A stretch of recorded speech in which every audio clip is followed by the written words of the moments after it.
90% से ज़्यादा स्टूडेंट्स ऐसे होते हैं जो फाइनेंशियली प्रॉब्लम रहती है उनको, वो तैयारी करते हैं। अब उनका ऐसे सपना टूट जाएगा तो ये तो बेकार है, उनके साथ खिलवाड़ होगा उनके फ्यूचर के साथ। जब रीनीट होगा तो ये जो 50,000 रैंक में जो बच्चे आज हैं, वो उसमें से 10,000 बच्चे रह जाएंगे जो पढ़ने वाले बच्चे हैं। 40,000 बच्चे गायब हो जाएंगे। तो जैसे ही बच्चों ने मार्क्स कैलकुलेट किए तो एलएन से 4 बच्चे टॉपर्स थे। एक क्वेश्चन जो थे कंट्रोवर्शियल क्वेश्चन, उसके बाद में टीचर्स ने कहा अगर ऐसा होता है तो 2 बच्चे और टॉपर हो जाएंगे। 720 में 6 बच्चे मान लिए मैं, तो उनके 26 टॉपर्स कहाँ से आ गए रिजल्ट के बाद। नमस्कार, आप देख रहे हैं स्टफीड और मैं हूं शिव राजपूत। इस समय मौजूद हैं दिल्ली के जंतर मंतर पे। जैसा कि आप सबको पता है, देश में एक बहुत ही बड़ा मुद्दा हुआ है, वो है नीट के पेपरों को लेकर। आपको बता दें कि नीट के पेपरों को फिर से करवाए जाने की मांग उठ रही है, क्योंकि ऐसा कहा जा रहा है कि नीट के जो पेपर थे वो लीक हुए हैं, क्योंकि उसमें बताया गया कि धांधलेबाजी भी हुई है कहीं ना कहीं। 67 स्टूडेंट्स, जी हाँ 67 स्टूडेंट्स जो हैं उनकी रैंक 1 आती है, जिसको लेकर आज यहाँ पे कुछ लोग हैं वो प्रोटेस्ट पे बैठे हैं। पूरे देश में कहीं ना कहीं प्रोटेस्ट चल रहे हैं, तो यहाँ भी लोग हैं कुछ मौजूद हैं प्रोटेस्ट पे बैठे हैं, और NSUI वो भी इसको समर्थन दे रहा है। तो आइए यहाँ पे करते हैं लोगों से बात, आखिर समझते हैं पूरा मुद्दा क्या मांगे हैं उनकी, क्या चाह रहे हैं वो। तब सर कहाँ कैसे हैं? मैं यूपी कन्नौज से हूँ। यूपी कन्नौज से आए हैं, रीनीट की मांग को लेकर आए हुए, फिर से पेपर करवाने की मांग हो रही है। क्या लग रहा है सर, कब तक ये प्रोटेस्ट वैसे चलने वाला है आप लोग? आप आज तो बैठे हैं, आप देखते रहिए कब तक चलता है। आप तो डेली आते रहिए। हाँ, अच्छा आप जब भी आएंगे 24 आवर्स नहीं मिलूंगा मैं। अच्छा, 24 आवर्स में बैठने वाले हैं। बस मैं आप जब भी आएंगे, जब तक ये नीट एग्ज़ाम नहीं होता है, मैं आपको यही मिलूंगा। अच्छा, या तो वो जीतेंगे या हम जीतेंगे। हाँ, हम के मतलब हम नहीं, 24 लाख परिवार, वो एक NTA सिस्टम है हाँ, और ये 24 लाख परिवार की लड़ाई है। अब होता क्या है, भविष्य के गर्त में कन्फर्म कुछ भी नहीं कर सकते। मैं रहूँगा यहीं पे बस। NTA जो है सर, NTA ने भी अभी बोला कि नहीं, ये जो हम पे आरोप लगाया जा रहा है पेपर लिख के वो गलत है। तो यही अच्छा बताओ, कोई भी चोर कहता, केजरीवाल तो जेल में कभी उसने कहा मैं चोर हूँ? बताइए, केजरीवाल को जेल में बंद तिहाड़ में, यानी कि उसको छोड़ा गया, जमानत पे फिर बंद कर दिया गया, क्या उसने कहा मैं चोर हूँ? बताइए, शायद हो सकता है, नहीं मुझे पता नहीं। ये तो सारा पक्का चोर है, इसके वो FIR दर्ज है। बिहार में लोग पकड़े गए, उससे नहीं मानता है, तो फिर वो 13 लोग बंद क्यों हैं? सोचते बात है ना, जो बिहार में पकड़े बंद किए गए वो क्यों बंद है? लेकिन ना मानना, कोई चोर क्या कहता है मैं चोर हूँ? चोर तो है ही। आप भी यहाँ पे बैठे हैं, क्या आपके परिवार से किसने नीट के पेपर दिए थे? मेरा बच्चा अभी भी क्या हुआ है। अच्छा, हाँ, फिर मैं क्यों बैठने आऊँगा भाई? बैठाने में अपने बच्चे को ये सिक्योर किए हूँ, क्योंकि जो बच्चे सुसाइड कर चुके हैं, मेरे बच्चे का 5-5 अटेम्प्ट था, अच्छा, और उसका हाँ देहात के रहने वालों किसान, ये यूपी बोर्ड से पढ़ा हुआ बच्चा, तो कैसे तैयारी की यहाँ तक पहुँचा, और जब पहुँचा तो यहाँ पे स्कैम कर दिया लोगों ने, घोटाला पेपर लीक से, और वो मार्क्स क्या बढ़ा के। अगर दोबारा पेपर होगा तो 50,000 की रैंक है, उसमें से 10,000 रह जाएगी, 40,000 रैंक गायब हो जाएगी अच्छा। कन्फर्म। रैंक की बात हुई कि 67 बच्चों की रैंक वो मैंने क्या कहा, यदि रीनीट होगा उसके बाद कमाल देखना। चोरी तो तभी पकड़ में आएगी जब तक चोरी पकड़ना ही नहीं जाएंगे तो चोरी पे क्या पता लगेगा। जब रीनीट होगा तो ये जो 50,000 रैंक में जो बच्चे आज हैं, वो उसमें से 10,000 बच्चे रह जाएंगे जो पढ़ने वाले बच्चे हैं। 40,000 बच्चे गायब हो जाएंगे। 40,000 बच्चे गायब हो जाएंगे। इतना बड़ा स्कैम है। अच्छा, अब होगा, पता कब चलेगा?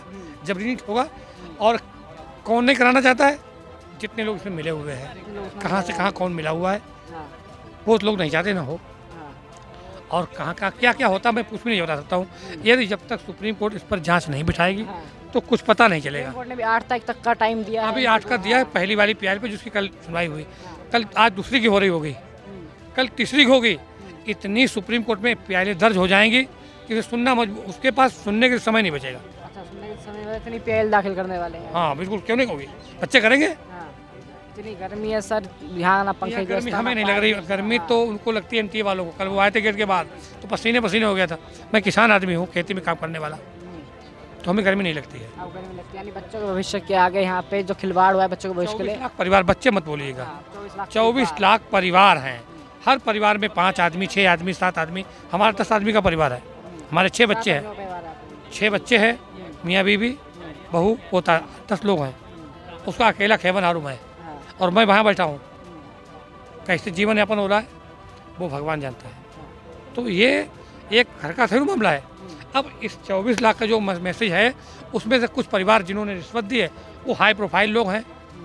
भाई 1 करोड़, 2 करोड़, 5 करोड़ कौन देगा? इनके पास बहुत कैपेसिटी होती है। सर आप लोग क्या मांगे, एक यही सिर्फ रीनीट एक ही पेपर बात करवाए? है, ये रीनीट हो और एनटीए पर जांच होनी चाहिए, कम से कम सीबीआई एसआईटी की जांच हो। अच्छा, एक तो छोटी वो एनटीए के स्कैम को जब जांच के बाद ही में तो पता चलेगा। भाई आप पे ब्लेम लगा हुआ, आप अपने आप को स्पष्ट दिखाने के लिए कार्य कर दिएगा, हाँ चलो मुझे देख लीजिए हम साफ हो गए। खुद को साफ दिखाएंगे नहीं, हम मुँह से बोल देंगे तो क्या होता है, ये है। हमारे साथ यहाँ पे कुछ छात्र भी मौजूद हैं जिन्होंने पेपर दिया था। अभी आपने छात्र के जो अभिभावक थे उनकी बात सुनी, आइए अब थोड़ा छात्रों से भी जान लेते हैं। क्या नाम है भाई आपका? विकास विकास। कहाँ के रहने वाले हैं? हर्षविहार दिल्ली। हर्ष विहार दिल्ली के रहने वाले हैं। भाई आप कहाँ के रहने वाले हैं? मैं डिस्ट्रिक्ट बिजनौर। अच्छा, बिजनौर से आए हैं आप। कितने मार्क्स आए थे आपके? 629। 629 मार्क्स आए थे। क्या इशू क्या आया, कब आपको लगा कि ये रीनीट के पेपर में चाहिए, कब से ऐसा लगा आपको? क्या? सबसे पहले तो मैं सडनली एक कोचिंग पर स्टूडेंट्स को पढ़ा रहा था, हाँ। तो मेरे पास एक कॉल आता है कि रिज़ल्ट आ चुका है। मैं शौक था कि रात को आंसर की रिलीज़ हुई है, इतनी जल्दी रिज़ल्ट नहीं आ सकता क्योंकि एक वीक का टाइम होता नियरली आंसर की और रिज़ल्ट के बीच में। तो सडनली रिज़ल्ट आया, मैंने चेक किया। चेक करते ही मेरे को पता चला, मैं वहाँ पर तो चेक नहीं कर सकता था, लेकिन मैंने घर पर आकर चेक किया। तो घर पर आकर जैसे मैंने रिज़ल्ट में मार्क्स देखे तो मार्क्स मेरे ठीक थे जितने मैंने प्रेडिक्ट किए थे, 629। बट जैसे ही मैंने रैंक देखी, ये मानो मेरे को एकदम से ऐसा लगा कि मेरी इतनी रैंक आ कैसे गई, ऐसा पॉसिबल ही नहीं है, इतनी रैंक कैसे गई। फिर मैंने यूट्यूब पर थोड़ा सर्च किया कि टीचर्स बताएंगे कि कट ऑफ किस तरीके से जाएगी। तो रैंक कितनी आई हुई थी? रैंक थी 49,515। अब जैसे ही मैंने यूट्यूब पर देखा, टीचर्स ने बोला कंपटीशन इतना बड़ा है, तो मैंने एक्सेप्ट करने लगा धीरे धीरे थोड़े टाइम में कि ऐसा हो सकता है कंपटीशन बढ़ गया हो। बट सडनली रात को मेरे दोस्त ने एक मेरे को वो रिज़ल्ट भेजा कि ये 718 मार्क्स का रिज़ल्ट है। मैंने कहा ये तो पॉसिबल नहीं है। वहाँ से स्टार्ट हुआ कि हमें लगा कि एनटीए ने स्कैम किया है, तो ये स्कैम। वहाँ से फिर हमने सर्च चालू करी, वहाँ से हमने मुद्दा उठाया जो एग्ज़ाम के टाइम पे उठा था, एग्ज़ाम डे वाले दिन पेपर लीक का। वहाँ से कुछ जो प्रूफ्स थे वो यूट्यूब से या फिर और कहीं से भी कलेक्ट करने स्टार्ट किए। तो काफ़ी एक टेलीग्राम पर से मैसेज आया था या टेलीग्राम की एक चैट्स वायरल हुई थी, उस पर साफ साफ लिखा था कि एक पर्सन कह रहा है कि इस बार कट ऑफ बहुत हाई जाएगी, एग्ज़ाम लीक हुआ है, मैं और एग्ज़ाम अब नहीं दे सकता, शक होने लगा है लोगों को। तो एग्ज़ाम लीक की तो प्रोबेबिलिटी, और पटना पुलिस ने साफ साफ कहा था कि एग्ज़ाम लीक हुआ है, उसकी एफआईआर पड़ी हुई है।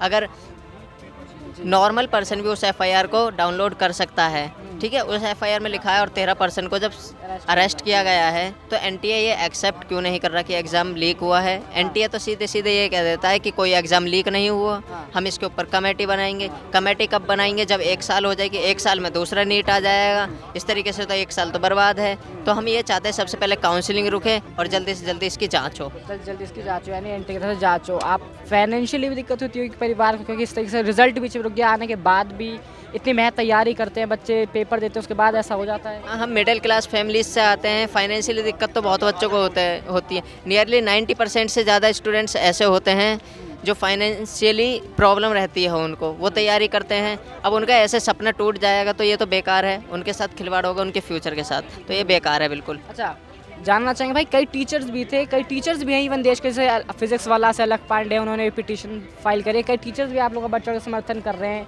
सारे लोग, क्या लग रहा है कब तक आपकी जो डिमांड है वो सरकार तक पहुँचेगी? कोशिश करेंगे जल्दी से जल्दी सरकार हमारी सुने, क्योंकि बच्चों पे मेंटल प्रेशर पड़ता है। काफ़ी बच्चे हैं जो रात को सो नहीं पाते। इवन फिजिक्स वाला सर थे, कल हम उनसे मिले थे, उनकी आंखों से ही लग रहा था वो सो नहीं पाए थे, इतनी जल्दी सो नहीं रहे काफ़ी दिनों से बच्चों के लिए। लेकिन कुछ बड़े बड़े इंस्टीट्यूट्स जैसे आकाश इंस्टीट्यूट्स, इनके किसी टीचर ने इस चीज़ के मुद्दे को नहीं उठाया, जब क्योंकि उस कोचिंग के काफ़ी स्टूडेंट्स जो हैं वो टॉपर्स हैं। अगर वो आवाज़ भी नहीं उठाना चाहते, क्योंकि हो सकता है वहाँ से कुछ गड़बड़ी हो, बट हम ऐसे नहीं कह सकते जब तक हमारे पास प्रूफ ना हो। बट लेकिन उन्हें बोलना चाहिए टीचर्स को आके कहीं ना कहीं ऐसे शंका जता सकते हैं, लग रहा है कहीं ना कहीं कि इंस्टीट्यूट्स भी, कुछ इंस्टीट्यूट्स भी इसमें मिले हैं। हाँ, मिले हुए हो सकते हैं, ऐसा हो सकता है, क्योंकि इस तरीके से जैसे एलन था, एलन के टीचर्स ने जैसे ही वो वाली जो आंसर की थी सबसे पहले वाली प्रोविजनल आंसर की, उसमें जैसे ही बच्चों ने मार्क्स कैलकुलेट किए तो एलन से 4 बच्चे टॉपर्स थे। एक क्वेश्चन जो थे कंट्रोवर्शियल क्वेश्चन, उसके बाद में टीचर्स ने कहा अगर ऐसा होता है तो 2 बच्चे और टॉपर हो जाएंगे, 720 में 6 बच्चे मान लिए मैंने। तो उनके 26 टॉपर्स कहाँ से आ गए रिजल्ट के बाद? 6 से 26 कैसे हो गए? इस चीज़ का जवाब देना चाहिए, तो ये सवाल उठेगा। और मौजूद हैं, क्या कहना चाहेंगे भाई, ये जो हुआ है इसको लेकर क्या कुछ कहना चाहेंगे? सर मैं यही कहना चाहूँगा, एनटीए इतना ट्रांसपेरेंट है तो वो इंक्वायरी क्यों नहीं करवा सकती। वो अभी तक नहीं मारी, चिटिंग विटिंग हुई है, बस उसमें बोला एक्यूजिशन ही चिटिंग हुई है। उन्होंने अपने बोले कमेटी बनाई है और कमेटी में जो उसके हेड है वो खुद को ही बनाए, खुद के डायरेक्टर को ही बनाया है, तो इसलिए ये प्रॉब्लम हो सकती है। कुछ ना कुछ धांधली वो उसमें भी कर सकते हैं चेकिंग में, तो इसी वजह से हमें डर लग रहा है अगर रीनीट होगा तो एनटीए ना करवाए तो अच्छी है, कोई और संस्था बनानी चाहिए रीनीट के लिए। आपको लगता है कि रीनीट को लेकर भी सवाल उठे, क्योंकि बच्चे बहुत मेहनत करते हैं, कितने सालों तक मेहनत करते हैं, उसके बाद पेपर देते हैं और फिर से बात हो जाती है कि फिर से पेपर करवाया जाए। तो इसमें कई बच्चे होंगे जिन्होंने अच्छे तरीके से पेपर दिया होगा, ठीक हो क्या होगा, कोई चीटिंग का कोई लेना देना, सही नंबर होंगे, पर उनको भी फिर से रीनीट करना पड़ेगा। ऐसा ही सेम केस जैसे आप बता रहे हो 2015 में हुआ था, सुप्रीम कोर्ट ने बताया था एक बच्चे के साथ भी हुआ है तो पूरा रीनीट हुआ था। हाँ, और AIPMT होता था, AIPMT हुआ था within 4 weeks after the verdict of supreme court. तो इस बार क्यों ही नहीं करवा सकते ये? अब तो ये रीनीट होना, ओनली सोल्यूशन इज रीनीट। हाँ, तो यही एक मांग है आप लोग की, रीनीट करवाएं। हाँ जी, रीनीट होना चाहिए under the supervision of supreme court. हाँ जी, 8 तारीख का सुप्रीम ने 8 तारीख तक का टाइम दिया है। उससे वो निराशाजनक था हमारे लिए। हमें सोचा था होल्ड लग जाएगी उसके काउंसलिंग का, पर उसमें कोई होल्ड नहीं लगी है। अभी 1-2 PIL आज भी दर्जा, आज 1-2 दिन में उसकी सुनवाई है, देखो उसमें क्या होता है, उसके वजह से क्या होगा आगे, उसी तरह से हम स्टेप उठाएंगे। इतनी गर्मी में आप लोग बैठे हुए अपने घर वगैरह से आए हुए, कहाँ से? मैं दिल्ली का ही रहने वाला हूँ। हाँ जी, अपने माता पिता को भी बोल के आए होंगे यहाँ गर्मी में, वो भी परेशान। हाँ, वो तो मना ही कर रहे थे, मैं कुछ ना कुछ तो करना पड़ेगा।